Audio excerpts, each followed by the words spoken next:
नमस्कार, सत श्री अकाल, अस्सलाम वालेकुम। कैसे अभी सब लोग? उम्मीद है कि आप सभी लोग बहुत बढ़िया होंगे। मैं मतलूब चंदेल एडवोकेट और आप देख रहे हैं हमारा चैनल मतलूब चंदेल LLB। आप हमारी स्क्रीन पर देख रहे होंगे हमारे साथ एक बेहद खास व्यक्ति बैठे हुए हैं। जिस तरीके से हम लोग जानते हैं कि आज जो स्थिति देश में चल रही है वो युद्ध की स्थिति चल रही है। भारत बनाम पाकिस्तान युद्ध लगभग हर चैनलों पे हर जगह देखने को आपको मिल रहा है। डिफरेंट टाइप के न्यूज़ देख रहे हैं। भारत में जिस तरीके से पाकिस्तान पर अटैक किया है उसकी भी न्यूज़ आपको देखने को मिलती हैं। लेकिन आज हमारे साथ विशेष व्यक्ति मौजूद है जिनको स्क्रीन पर आप देख रहे हैं। हम वो कभी इस भारतीय सेना का एक हिस्सा रहे हैं जिन्होंने जाबाजी से लड़ी थी। 1974 में आप भारतीय सेना में भर्ती हुए हैं और आप 2003 में रिटायर्ड हुए हैं। तो आप समझ सकते हैं कि 2003 में अगर रिटायर्ड हुए हैं तो 1999 में कारगिल युद्ध भारत बनाम पाकिस्तान हुआ था। आपने उस युद्ध में भाग लिया था। आपका एक अच्छा अनुभव रहा है कि किस तरीके से आपने लड़ाई लड़ी है 1999 में कारगिल जैसे युद्ध में। तो मैं आज परिचय करा देना चाहता हूं श्री सूबेदार साहब, जो सूबेदार की पोस्ट पर रहे हैं, उदयपाल सिंह साहब हमारे साथ मौजूद हैं। मैं इनका बहुत बहुत स्वागत करता हूं और इनका परिचय यही मैंने दिया है कि ये भारत माँ के सपूत हैं। इन्होंने भारत माँ के लिए अभी तक अपना जीवन में काफी जीवन का इंपॉर्टेंट समय दिया हुआ है। तो हम बात करते हैं इस युद्ध और इन चीजों के बारे में। श्री उदयपाल सिंह जी का बहुत बहुत स्वागत है, अभिनंदन है हमारे चैनल पर। मैं सर ये जानना चाहूंगा कि आपने काफी अरसा फौज में गुजारा हुआ है, जिसका अनुभव हम लेना चाहते हैं कि भारत और पाकिस्तान के बीच जो वर्तमान समय में युद्ध की स्थिति चल रही है, इस युद्ध की स्थिति पर आप क्या सोचते हैं? मतलूब LLB चैनल का मैं बहुत बहुत धन्यवाद करता हूं। आपने हमें बुलाया है, धन्यवाद। जो अभी भारत पाकिस्तान का जो युद्ध तो नहीं कह सकते, अभी युद्ध ही में ही कन्वर्ट होने जा रहा है जी।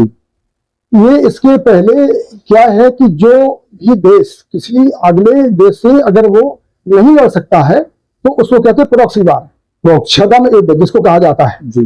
तो इसके पहले क्या है कि ये जो इसके पास कोई ताकत नहीं है कि वो इंडिया से लड़ सके, इंडिया के जवानों से, इंडिया के जो सोफिस्टिकेटेड वेपन है उनके साथ में, और हमारे आर्मी, एयरफोर्स, नेवी से कहीं वो लड़ सके। उसका क्या काम करना है कि वो अपने वहां पर एक टेरर कैंप चलाता है। वो हम लोगों को बीच बीच में उग्रवादी तरह स्कीम को ट्रेनिंग दिया जाता है। वो उग्रवादी की ट्रेनिंग करने के बाद में उनको किसी ऐसे गुपचुप तरीके से इंडिया में प्रवेश कराया जाता है और वो प्रवेश करने के बाद में हमारे सैनिकों के ऊपर हमला करते हैं। जब हमला करते हैं तो हम लोगों का ध्यान डाइवर्ट उधर हो जाता है। हालांकि मैं इस विषय में एक चीज और कहना चाहूंगा, जो सरकार है, वर्तमान सरकार है, इस सरकार ने लगभग तीसरा टर्नओवर है सरकार का, तो ये सरकार बहुत गंभीर है। इस सरकार ने अपने आप में बहुत गंभीरता दिखाई है कि ये शायद अब बंद हो जाएगा, अब बंद हो जाएगा, परंतु पुलवामा का अटैक हुआ, आए दिन हमारे जवानों को हताहत करना, इन सब चीज को देखते देखते अभी तत्काल में जो 22 अप्रैल को जो 27 हमारे जो मासूमों को जिन्होंने जान ली है, उनका कोई कसूर नहीं था, बेचारे अपने भारत भूमि पर ही घूमने के लिए गए थे, लेकिन उन्होंने उसको टेरर ले आए और उनको खत्म कर दिया। उसमें कुछ महिलाएं थी बेचारी, तो उन्होंने ये कहा कि आप जाओ अपने भारतवर्ष में और मोदी को बता देना कि हमने मारा है। तो उसको देखते हुए एक भारत सरकार बड़ी गंभीर है।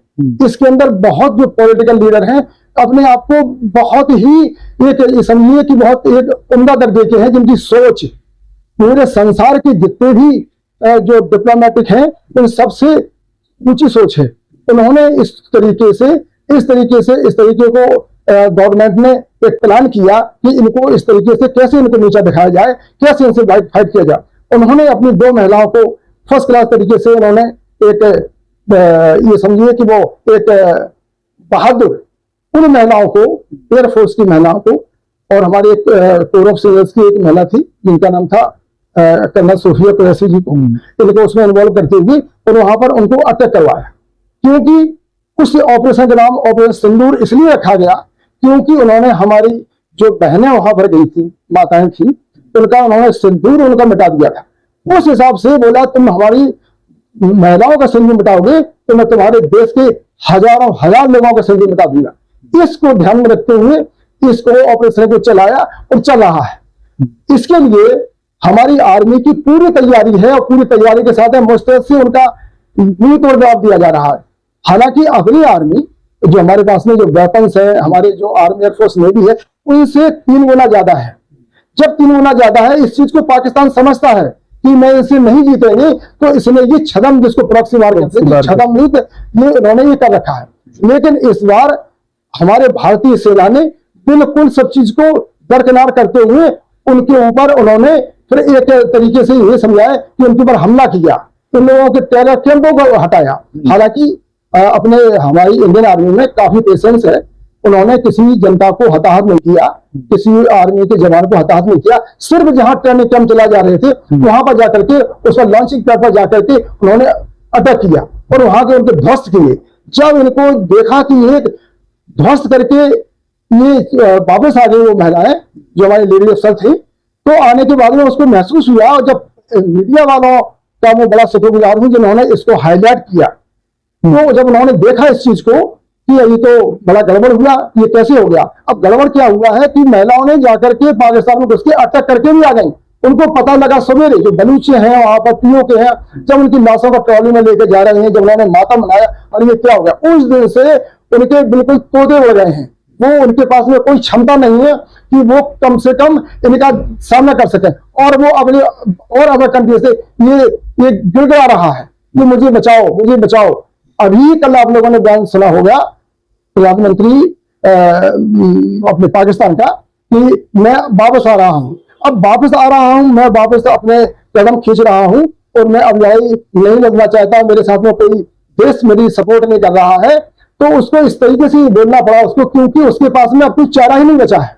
और देखो उसकी भाषा देखिए, वो क्या कह रहा है कि जो भारतवर्ष से युद्ध हो रहा है, हम बार बार संबोधन में करा हमारा दुश्मन मुल्क, तो इधर दोस्ती का भी हाथ बढ़ा रहे हो, दुश्मन मुल्क भी बोल रहे हो और गिड़गिड़ा भी रहे हो। तो मतलब उसके दो मुंह का, इस तरीके से जो कहावत है ये भारतवर्ष में, दो मुंह का साफ है, इसके ऊपर कभी बिलीव नहीं करना। हालांकि हमारी भारतीय सेना कभी बिलीव नहीं करती, परंतु जब ऐसी भाषा बोलता है तो हम लोगों को भी लगता है चलो ठीक है। और भी हमारे ऊपर कई कंट्रीज के जो एक विकसित कंट्रीज हैं उनका एक दबाव आता है कि आप बंद करिए, हमने बंद भी कर दिया। उसके बावजूद भी उसने रात को फिर सीजफायर का उल्लंघन किया। जब नहीं किया तो जैसा आप लोगों ने न्यूज में देखा होगा, तो लाहौर में भी उनको फिर सबक सिखाना पड़ा। लाहौर में भी उन्होंने अटैक किया, हमारी आर्मी ने वहां पर अटैक किया, वहां पर लाहौर में किया, रावलपिंडी में किया, जहां जहां पर उनको समझ में आया। तो अपनी इंडियन आर्मी इतनी सक्षम है कि उनको पता है। इसी संदर्भ में मैं कहना चाहूंगा, जो कारगिल युद्ध हुआ था 1999 में, जो कि कारगिल युद्ध 26 जुलाई 1999 को स्टार्ट हुआ था और 3 मई 1999 को हुआ था, तो 26 जुलाई 1999 तक ही चला था। 12 और 13 जून के समय मैं वहां पर ही तैनात था, अपने पोस्टर था वहां। तो जब वहां पर जाकर के वहां पर जो टेररिस्ट को जो हम लोगों ने जो धूल चटाई, जब हमारे कार्यक्रमों को देखा, हमारी बोफोर्स तोपों को देखा, हमारा साहस को देखा, जब उन्होंने देखा तो उन्होंने एक लोहा माना कि इनसे जीत पाना बड़ा मुश्किल है। और वहां के जो भी बासिंदे थे कारगिल के वहां के, और उस टाइम पर कोई मीडिया चैनल नहीं था, सिर्फ उस टाइम पर रेडियो की न्यूज भी आती थी जो हम सुन लेते थे कि हमको क्या करना है, कैसे करना, हम लोग क्या कर रहे हैं मुझे खुद को पता नहीं है। तो अपना जो देश का जवान है, जब सब जगह जब ये विकसित हुआ कि ये वाकई में ये इंडिया का जवान कितना स्ट्रांग है, यहाँ के आर्मी के अफसर्स, जेसीओ, हमारे जो बहादुर जवान हैं जिन्होंने वहां पर जो लड़ाई लड़ी उसका लोहा माना। कब हेलीकॉप्टर आ गया, किस जगह ड्रॉप कर गया, कैसे राशन की व्यवस्था की जा रही थी, क्योंकि वहां पर इतना एक सकरा एरिया था, पूरा पहाड़ी एरिया था, उस सब चीज को कवर करना।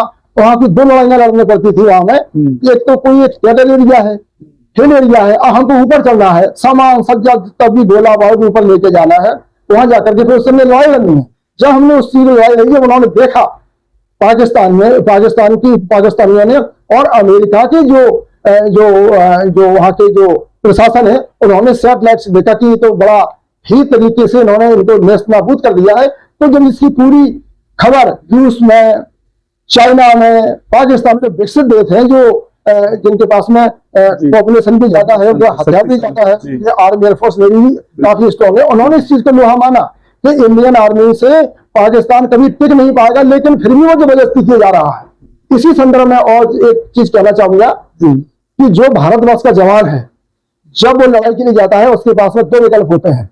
एक तो जब मैं वहां पहुंचूंगा तो मेरे पास में दो विकल्प कौन से हैं कि एक तो भारत मां की रक्षा करनी है, या तो मैं शहीद होकर आऊंगा, या मैं जीत करके वापस आऊंगा। ये हर जवान का एक ये कर्तव्य है। कभी उसने नहीं सोचा कि मेरे पीछे मेरे पेरेंट्स है, मेरे घर है। घर नहीं, उसके पीछे उसका पूरा भारतवर्ष है। उसका एक एक जवान, एक एक बच्चा, एक एक यहाँ का रहने वाला, चाहे स्कूली बच्चा हो चाहे बुजुर्ग हो, उसका अपना घर का एक मेंबर समझते हुए वो वहां पर लड़ाई जाता है। 1999 में जो कारगिल हुआ था जी, उसमें आप भी एक हिस्सेदार थे उस मामले में, तो क्या क्या अनुभव किया था दोनों फौजों के बीच में लड़ाई का? ये अनुभव किया था कि उनकी जो ट्रेनिंग है हमसे अगर विकसित होती तो संभवतः हम लोगों को दिक्कत आती, लेकिन वहां का न तो अफसर ट्रेंड है वहां इतना, न ही जवान ट्रेंड है, और इसके साथ साथ में जो हमारा काम करने का तरीका है और जो हमको पीछे से डायरेक्ट हमको मिलता है डायरेक्शन, उसके हिसाब से हम काम करते हैं। अपनी मनमार्जी बिल्कुल नहीं करते। और जो वहां का कमांडर होते हैं जिन्हों के साथ में लड़ाई लड़ानी है, जो लड़ाई लड़ते हैं, उनका एक अपना तरीके का ये प्लानिंग होता है कि हमको कैसे अपने जवानों को, हमारे जेसीओ को कैसे लड़ाई लड़ानी है। तो जो हमारी प्लानिंग है वो प्लानिंग ही हमको सक्सेस कराती है। इसके साथ साथ जो हमारे पास में जो भी वेपन्स वगैरह है, जो बिल्कुल अत्याधुनिक हथियार है जिसका हम इस्तेमाल करते हैं, हमारा जवान वेल ट्रेन्ड है, उसको चलाना पता है, उसको कैसे उसको किस तरीके से उस दुश्मन को हमने नेस्तनाबूद करना है। ये हमारे जवानों के अंदर एक खासियत है, एक क्वालिटी है। संभवतः जवान के अंदर जो क्वालिटी है पूरे संसार में ये जवान जैसी क्वालिटी और जो इतना लॉयल हमारा जवान है, ये संसार में किसी भी कंट्री में नहीं होगा जो भारत के अंदर था। इसमें कोई डाउट वाली बात नहीं, क्योंकि तो 1999 कारगिल बार में भी हमको सफलता मिली हुई थी, हमने जीत का परचम लहराया हुआ था। लेकिन सवाल सर ये आता है कि ये मुल्क जो है ना, जिसका नाम पाकिस्तान है, ये कमजोर भी है, आर्मी की ताकत भी हमारे तुलना में कुछ भी नहीं है, डिफेंस की भी ताकत भी नहीं, लेकिन ये समस्या कब तक चलती रहेगी देश में? इस समस्या का समाधान जो आप देख रहे हैं न्यूज चैनल पर, और आपके 110 लगभग press reporter line of control पर हैं जो आपको पल पल की खबर दे रहे हैं। इसी प्रकार से मैं एक संदर्भ में और कहना चाहूंगा, 1971 के बारे में जनता को पता नहीं था कि ये आर्मी के जवान कैसे लड़ते हैं, कहां जाते हैं, क्या करते हैं। परंतु जब से ये मीडिया सक्रिय हुआ है, आप लोग हमारे साथ में कंधे से कंधा लगा के आप लोग काम करते हो, हमारे साथ में बंकरों में रहते हो, हमारे साथ में 24 घंटे जो रिपोर्टिंग करते हैं, आपकी वजह से ही हमारा मनोबल बढ़ता है। हमें नहीं पता मैं क्या कर रहा हूं, ये जब वहां से आप लोग टीवी चैनल पर बताते हो कि ये कर दिया है, वो कर दिया है, इसको आपने नेस्तनाबूद कर दिया है, इन्हें यहाँ इतने हताहत हो गए, इतने जवान मारे गए हैं, तब हमें पता चलता है। इसी तरह से हमारे जो भारतवर्ष के देशवासी हैं उनको भी अवगत आप लोगों के द्वारा ही होता, क्योंकि मैं अवगत नहीं करा सकता। हम तो अपने कर्म भूमि पर अपनी लड़ाई लड़ रहे हैं, लेकिन जो हमारे मीडिया कर्मी हैं जो आपके पास में, जनता के पास में पल पल की जो खबर भेजते हैं, ये मैं जनता की जो खबर भेजते हैं, हर मीडिया चैनल का मैं तहे दिल से शुक्रगुजार हूं कि हम जो कुछ भी करते हैं ये कुछ छुपा हुआ नहीं है, ये सब बिल्कुल ओपन एक किताब की तरह है जिसको आप समझ सकते हो, आप उसको पढ़ सकते हो कि मेरा जवान कितना स्ट्रांग है, कितना बहादुर है।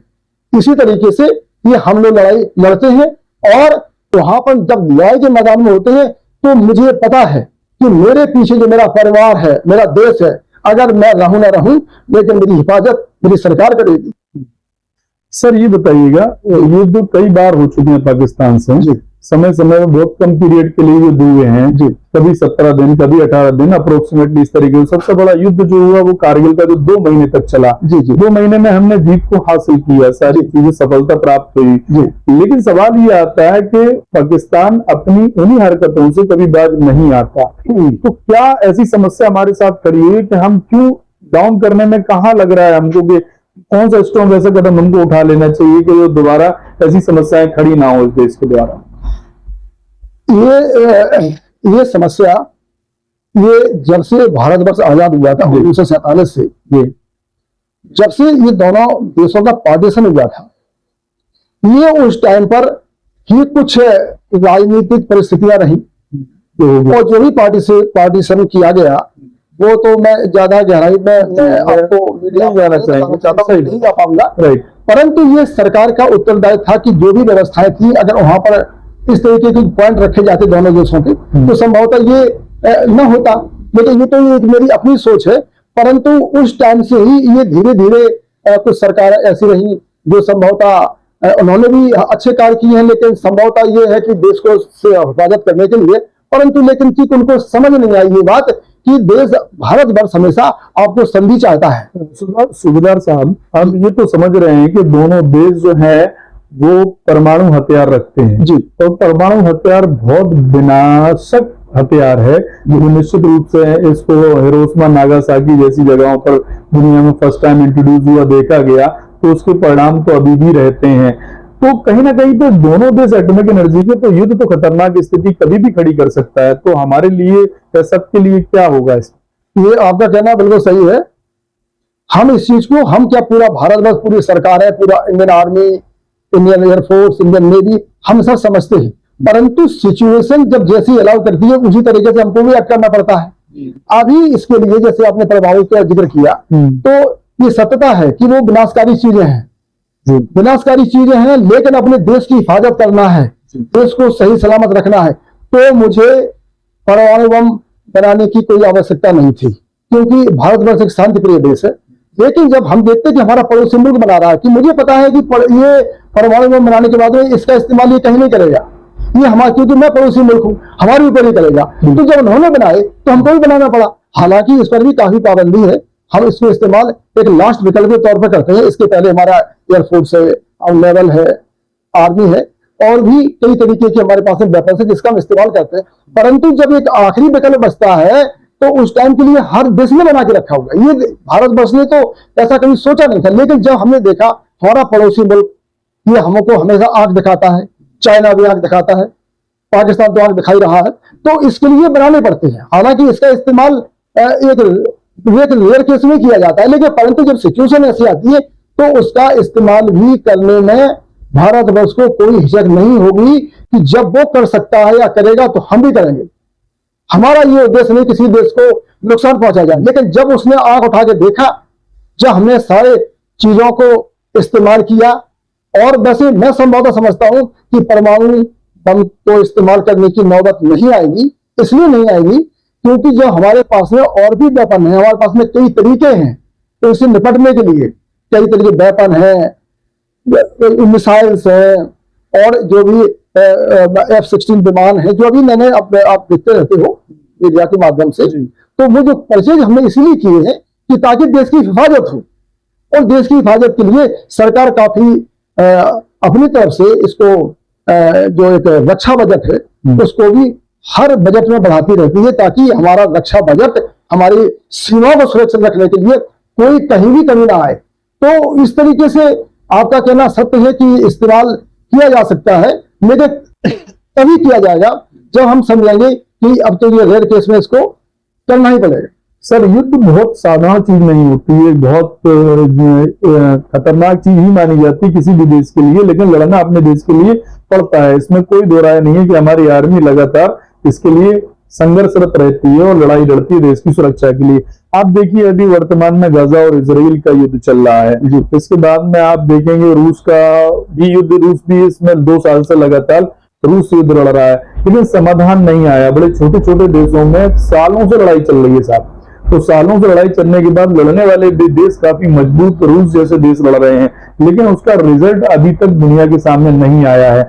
इजराइल फिलिस्तीनों के खिलाफ लड़ रहा है, गजा के खिलाफ लड़ रहा है, काफी तबाही हुई, हजारों लोगों की मौतें हुई, लाखों की तादाद में मौत हुई, पर एक रिजल्ट नहीं है। हमारे इस युद्ध का क्या रिजल्ट हो सकता है? देखिए साहब कि जो यूक्रेन का युद्ध और रूस का हो रहा था, तो सबसे पहली बात तो है कि ईगो रहती है, हर कंट्री में ईगो रहती है, क्योंकि जब वो कंट्री विकसित है, जो कंट्री अपने आप में सक्षम है, वो किसी भी कंट्री से अपने आप को छोटा क्यों समझेगा। जब ये नौबत आती है, जब ये लड़ाई का जब एक सिचुएशन का माहौल बनता है तो लड़ाई लड़ी जाती है। आपने देखा होगा जेलेंस्की को भी बुलाया था और अपने पुतिन जी को भी बुलाया था, तो उन दोनों की वार्ता भी होनी थी, लेकिन आगे जेलेंस्की तैयार नहीं, क्योंकि मैं वार्ता करूं, वो समझता कि मैं आपसे सक्षम हूं। रूस अपने आप में कहता मैं तो सक्षम हुई, मेरे को कोई समस्या नहीं है।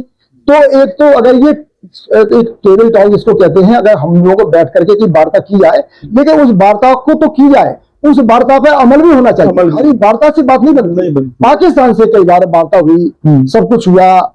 इसके पहले मुशर्रफ जी थे, वहां के मुशर्रफ थे जो अभी संभवतः सारे एक्सपायर कर गए हैं। उनके बीच में हमने एक आगरा में बुलाया था, उनको एक टेबल टॉक भी हुई थी, सब लोग बैठे थे, सब बैठे, लेकिन बात करते करते उन्होंने वही मुद्दा उठा दिया, बोला कश्मीर हमारा है। कश्मीर को हम कैसे दे देंगे भाई? कश्मीर हमारे हिंदुस्तान की नाक है। जैसे एक महिला का जो एक गहना होता है, उसी तरह से कश्मीर हमारे लिए गहना है। उस गहना को हम नहीं दे सकते, आप चाहे जो कर लो। और इसी वजह से हर समय श्रीनगर हमें दे दो। हम क्यों देंगे श्रीनगर? श्रीनगर हमारे हिस्से में है। बल्कि आज की तारीख में भारतवर्ष की ताकत की, सेना की ताकत देखते हुए जो वहां का जो बलूचिस्तान है, वहां का जो पाक में कश्मीर है, वो दोनों ही अपने आप को आजाद करवाना चाहते हैं। और बेचारे ये सोचते हैं कि हम लोगों को आजाद कराने वाला सिर्फ हिंदुस्तानी होगा। हमारे यहाँ कत्लेआम हो रहे हैं, हमको एक सरकार कोई काम नहीं करने देती है, हमको मारती है, पीटती है, हमारे साथ में उत्पीड़न करती है, महिलाओं के साथ में गलत दुर्व्यवहार होता है। तो वहां की आवाम भी चाहती है कि भारतवर्ष जैसा देश हमको या तो अपने साथ मिला ले, नहीं तो हमको निर्दंड करा दे। तो मेरा मतलब कहने का तात्पर्य ये है कि कोई भी आदमी अगर जो बात होती है उस पर अमल नहीं करना चाहते।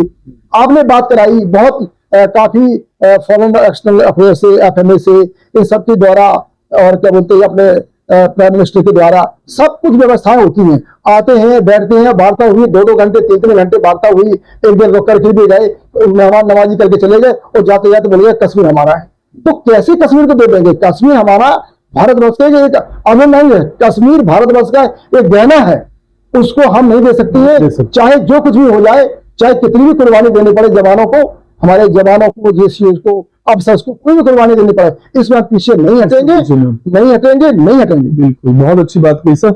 सर, श्रीलंका में शांति सेना में भी आप हिस्से में रहे हैं, आप उसका भी अंग रहे हैं। उस श्रीलंका में भी एक समय में लिट्टे को लेकर काफी आतंकवादी गतिविधियां रहती थी जी, तो उसका सामना कैसे किया आपने? 1986-87 की बात है, जब अपने तत्कालीन प्रधानमंत्री राजीव गांधी जी श्रीलंका में एक विजिट करने गए थे जी। जब विजिट कर रहे थे तो वहां का जो गार्ड ऑफ ऑनर दिया जाता है, तो वहां के जवान ने खड़े होकर के अपनी बंदूक से का एक पट जिसको कहते हैं पट कुंडा, उनकी पीठ पर वार किया था। उनको ये लगा कि ये हमारे जो LTT है कि ये हमको ये परेशानी में डाल सकते हैं, ये शांति वार्ता के लिए आए हैं, शांति दूत के बस से बनते आए हैं। तो उनके भारतवर्ष में आने के बाद जब उनसे पूछा गया, उन्होंने अपना इंटरव्यू दिया, तो उन्होंने अपने इंटरव्यू में बताया कि इस तरीके से मेरे साथ हुआ है। सभी लोगों ने देखा था, उसे मीडिया चैनल पर देखा था। तो वहां की जो सरकार थी, उस सरकार ने हमारी सरकार से एक निवेदन किया था कि हमें शांति दूत के तौर पर LTT से हमारे जिसको निपटे कहते हैं, निपट जाना बड़ा मुश्किल है। तब उस टाइम पर हमारी सेना ने, हमारी सेना को, इंडियन आर्मी को, एयरफोर्स को, नेवी को यहाँ से एक शांति दूत के तौर पर वहां पर भेजा गया था। जाफना में पहुंचा, मैंने भी उसके अंदर एक पार्टिसिपेशन था। जब मैं जाफना पहुंचा तो वहां पर एक अजीब दयनीय स्थिति थी, क्योंकि वहां की सबसे बड़ी चीज तो ये है कि वहां की जो जनता रहती है वो हम लोगों का साथ नहीं देती है, वो साथ उन्हीं लोगों का देती है। तो ये हमको ट्रेस आउट ये करना मुश्किल हो जाता है कि इनको ट्रेस आउट कैसे किया जाए कि LTT का आदमी है या यहाँ का बासिंदा है। क्योंकि अगर वो हमारा इंडियन आर्मी का सपोर्ट करेगा तो हम उस पर काबू पा सकते हैं ना, हमको नहीं पता। तो इस तरीके से अपने कई जवानों को भी वहां पर हताहत हुए, लेकिन परंतु ना ही कोई निराश हुआ, ना ही कोई हताश हुआ। हमें उनका मुंह तोड़ जवाब दिया। और वहां के LTT का जो एक प्रभाकरण, जो उसका एक LTT जो उस समय के जो उसको लीड कर रहे थे, वहां के जो वहां के जो थे LTT के जो स्वयंभू जिसको कहते सेल्फ स्टाइल कमांडर, वो थे प्रभाकरण। तो उनको भी लगा कि हमारा बचाना बड़ा मुश्किल है, तो सरेंडर भी करवाया था, सरेंडर भी किया था। तो उस तरीके से हमने वहां पर भी सेवा दी, क्योंकि वहां का एक सिचुएशन अपने इंडियन आर्मी को काफी एक मशक्कत करनी पड़ी, और उस मशक्कत के साथ साथ में लेकिन हमने विजय पाई। वहां के राष्ट्रपति ने भी बहुत बहुत धन्यवाद दिया कि अगर आप लोग यहाँ नहीं आते तो हमारा तख्ता पलट हो सकता था, हमारे जवान, हमारी जो हमारी आवाम है वो मारी जा सकती थी, मेरा बहुत नुकसान होना था। लेकिन आप लोगों के आने से आपने हमारी मदद की, तो उसके बाद में उन्होंने धन्यवाद प्रकट किया हमारी देश की सरकार का, हमारे आर्मी का, हमारे एयरफोर्स का, हमारे नेवी का। तो उस तरीके से हमने उस युद्ध को लड़ा। सर ये बताइएगा कि ये जो वर्तमान स्थिति है बिटवीन इंडिया एंड पाकिस्तान, ये अभी कितनी लंबी जा सकती है, आपको क्या लगता है? देखो साहब, ये जाना तो एक पुख्ता नहीं कह सकते हैं, परंतु अगर इससे युद्ध की स्थिति बदल जाती है तो ये पाकिस्तान 15 से लेकर 17 दिन से ज्यादा नहीं टिक पाएगा। ये बिल्कुल मैं दावे के साथ कह रहा हूं।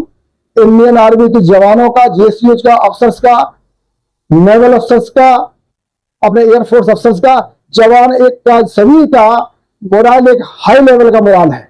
उनको कभी भी ये दिमाग में नहीं आता कि हम लोग लड़ाई लड़ रहे हैं और हमको कोई समस्या आएगी। वेपन की समस्या नहीं है, गोला बारूद की समस्या नहीं है, खाने पीने की समस्या नहीं है। चाहे हम बेशक अपना ब्रेकफास्ट देने का, लंच देने का हमारा टाइम चाहे अलग अलग हो गया हो, उसकी बेपरवाह करते हुए लड़ने में कोई समस्या नहीं है, सब चीज मौजूद है। और मैं ये फिर कहना चाहता हूं कि पाकिस्तान जैसे घुटने टेक रहा है, शीश विराम का, अपना संघर्ष विराम का जो उसने अपनी एक बात चर्चा चलाई है, वो ये डर की वजह से चलाई है। और उसको ये डर सता रहा है कि कहीं ऐसा ना हो कि हिंदुस्तान चढ़ाई कर दे और मेरा पाकिस्तान का नामो निशान मिट जाए। और सतता है ये, अगर 17 दिन 18 दिन अगर युद्ध चलता है तो ये पाकिस्तान का नामो निशान मिट जाएगा और ये अगले दिन का सूरज नहीं देख पाएगा। ये मैं दावे के साथ कह रहा हूं। हमें इंडियन आर्मी पर, मैंने भी अपनी सेना में 30 साल गुजारे हैं, मुझे अपनी तीनों आर्मड फोर्सेस पर मुझे गर्व है।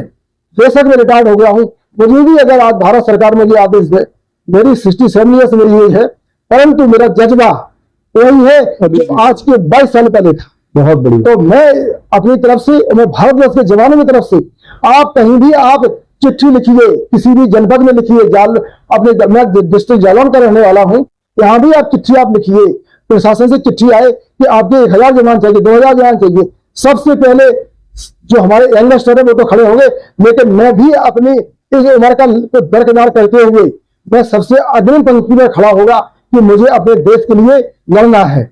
अपने देश के लिए, हमारी मुल्क के लिए हम अपना जीवन दान, शहीद होने में मुझे कोई गुरेज नहीं। जब भी हमारी आवश्यकता हो मैं तैयार हूं और मैं उसी जज्बे के साथ में, उसी शौर्य के साथ में, उसी पराक्रम के साथ में मैं अपनी सेवाएं दूंगा। इस जज्बे के साथ भारत का हर नागरिक जीता है। ये एक मिसाल है जो सूबेदार साहब बोल रहे हैं कि भारत का हर नागरिक इसकी रक्षा के लिए तैयार है। आप तो ट्रेंड है, हम लोग तो अनट्रेंड है, लेकिन अनट्रेंड भी वो सपूत हैं जो हमेशा देश के लिए अपनी जान गंवाने को तैयार रहते हैं।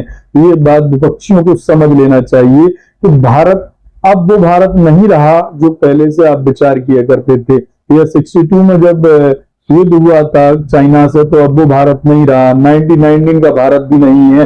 हालांकि 1999 में भी हमने सफलताएं प्राप्त की थी, लेकिन अब भारत बदल चुका है, भारत की सिचुएशन बदल चुकी है।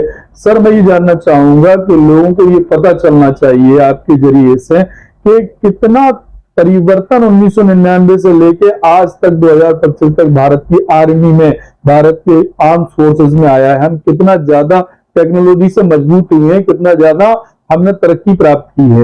आपके जरिए से ये लोगों को पता चलना चाहिए। सर हमको इसके बारे में जरूर बताएं। मैं अपने भारतवर्ष के प्रिय देशवासियों को मैं कहना चाहता हूं कि आप हमें जो हौसला देते हो मीडिया के द्वारा, आपने जो 27 जो हमारे मासूमों की जो हत्या की गई थी, आपने पूरे भारतवर्ष में, पूरे जिले में, पूरे प्रदेशों में ये जो आप लोगों ने एक कैंडल मार्च किया था, उस समय से ही हमारे जवानों के रोंगटे खड़े हैं कि मुझे अब जाना चाहिए, मेरी अब जरूरत है।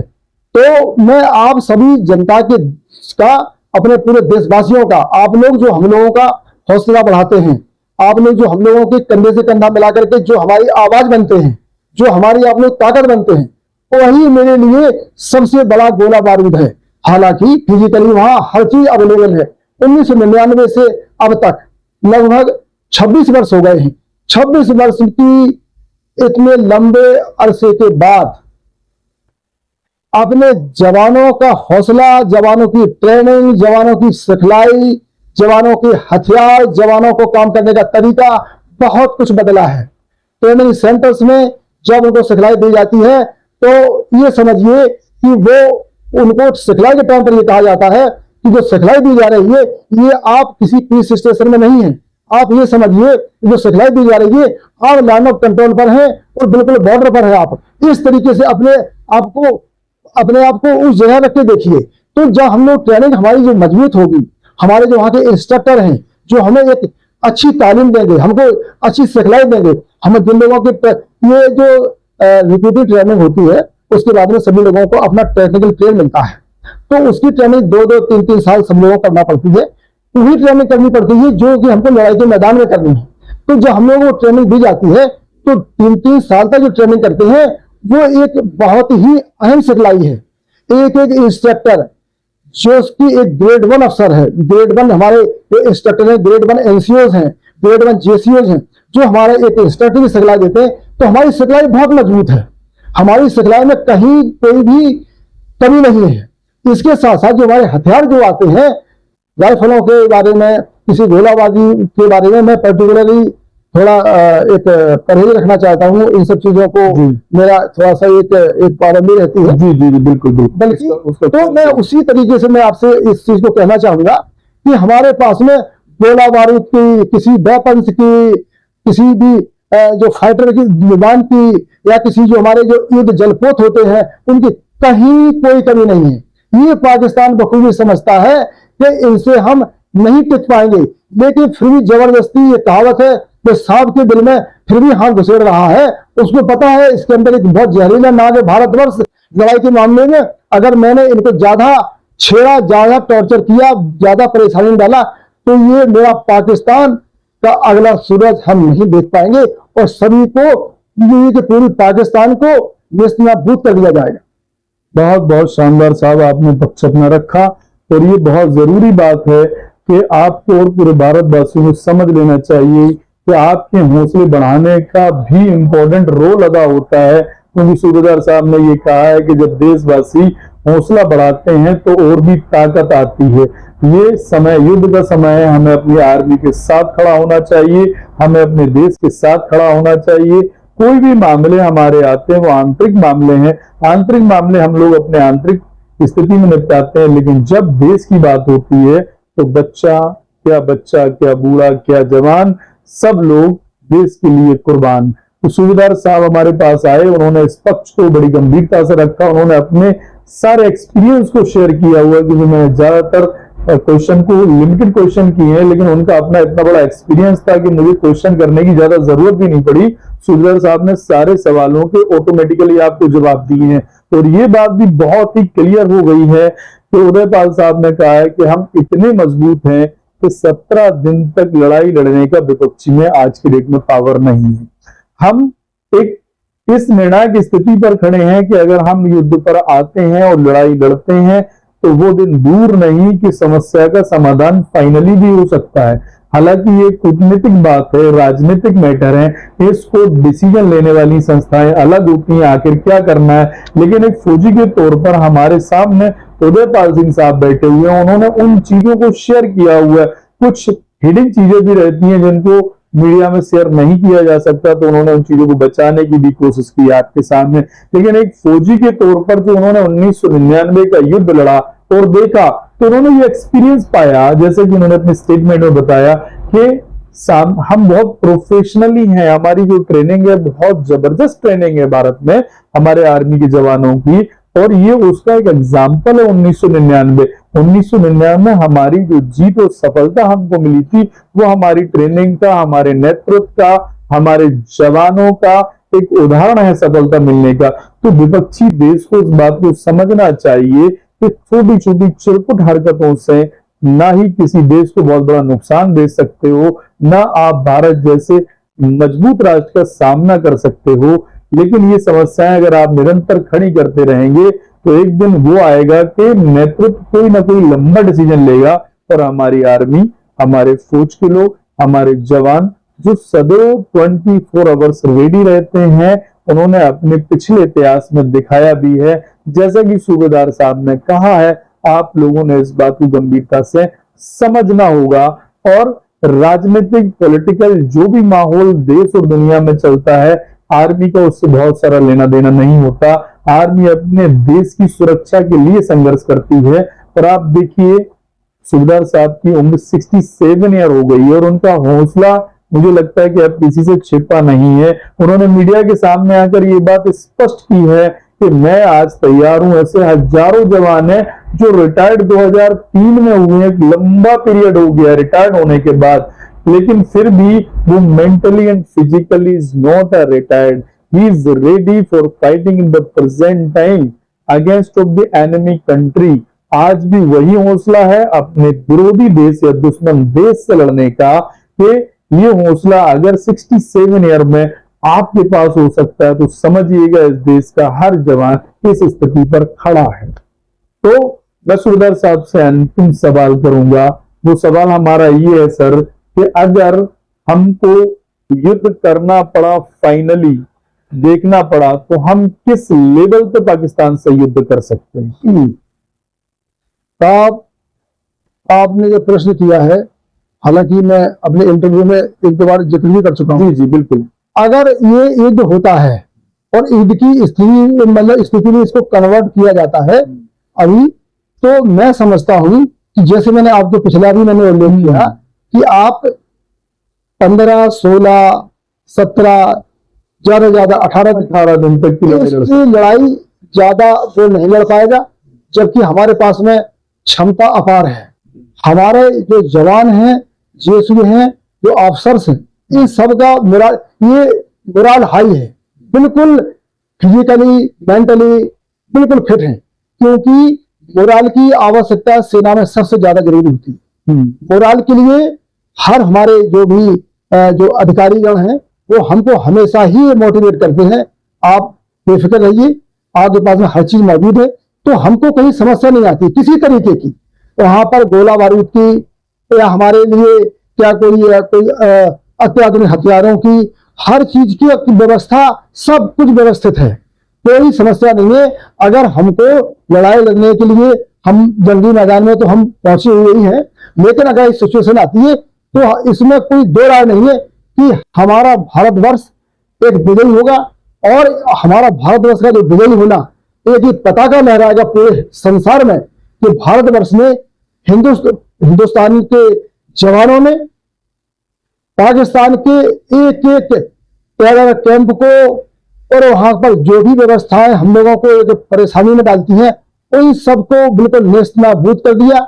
उसके साथ साथ में जहां तक भी हो सकेगा, मैं थोड़ा एडवांस में नहीं बताना चाहता, ना ही मैं उसका जिक्र कर सकता हूं, परंतु अगर ये युद्ध की स्थिति आती तो अभी अपने आप में ही आप महसूस करेंगे कि ये कितने दिन तक चल पाएगा। जैसे कि मैंने उल्लेख भी किया है, हमारे पास में सारी व्यवस्थाएं हैं, और वो व्यवस्थाएं आप मीडिया के माध्यम से आप लोग बताते रहते हो, जनता को जागरूक करते रहते हैं। आप यहाँ का एक स्कूली बच्चा जो स्टूडेंट है उसमें भी जज्बा है, जो कि एनसीसी का छात्र है उसमें भी जज्बा है, एक व्यापारी वर्ग उसमें भी जज्बा है, एक दुकानदार उसमें भी जज्बा है, एक किसान है उसमें भी जज्बा है। मैं समझता हूँ कि भारतवर्ष के एक एक आदमी में वो जज्बा है कि वो आपका जो हौसला जो हम लोगों को आप भरते हो मीडिया के माध्यम से, वो हमारे लिए एक संजीवनी बूटी का काम करता है। लड़ाई हमने लड़नी है, परंतु हमारे जो साथी, हमारे जो देशवासी हैं, हम लोगों का जो हौसला अफजाई करते हैं, उसका भी हमारे ऊपर एक मोरल पर बहुत फर्क पड़ता है। हमें लगता है कि मेरा पूरा भारतवर्ष मेरे पीछे खड़ा है और मेरे सामने दुश्मन है, उसको हम मिटाने में, उसको हम बिल्कुल डिस्ट्रॉय करने में कहीं पीछे नहीं है, न पीछे थे, न है, न रहेंगे। और ये जीत जंग जो है, जो छिड़ी है, वो हम जीत के रहेंगे, ऐसा मेरा अपना मानना नहीं है, ये दृढ़ विश्वास के साथ कर रहा। बिल्कुल हमारा विश्वास है कि इस जंग को हम लोग निश्चित रूप से जीतेंगे। बहुत बहुत धन्यवाद सूबेदार साहब। उदय पाल सिंह साहब हमारे पास आए, उन्होंने अपना समय दिया और हमसे काफी चीजों को शेयर आप सभी लोगों के बीच में किया है। अब इस चैनल को प्लीज शेयर जरूर करिएगा, लोग इस वीडियो को शेयर जरूर करिएगा, सॉरी, और चैनल्स को सब्सक्राइब करना और हमारे पेज को लाइक करना है। थैंक यू वेरी मच साथियों। धन्यवाद साहब, धन्यवाद, आपके चैनल को बहुत बहुत धन्यवाद। जय हिंद, जय हिंद।